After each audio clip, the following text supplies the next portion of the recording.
Hello guys, ito na, gagawa tayo ng Graham de Oreo ni Yvonne. Ayan po, start na tayo maglagay ng Graham biscuits. So ayan na, ayan ang resulta. Nilagyan natin siya ng topping sa ibabaw para mas marap. So ayan na nga po, spread natin ng maayos. Ayan.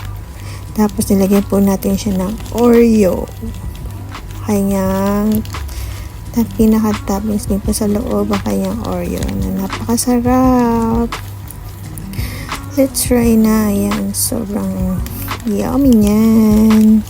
Ayan, ito na po. Ayan. And after that, ayan na po siya.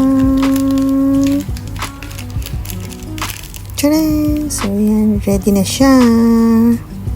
Sarap siya, yan. So, lalagyan ulit natin siya sa ibabaw para mas masarap. So, may isa pang layer. So, magkakain na natin siya.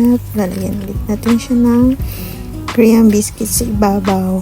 So, para matabunan yung Oreo sa ilalim. Pinaka-toppings niya sa loob.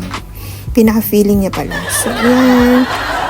So, yan, kailangan natin patungan at kailangan matakpan ulit natin siya. So, yan, ready na siya. So, yan na siya. Ayan, sa ibabaw ng Graham de Oreo. So, yan na po siya.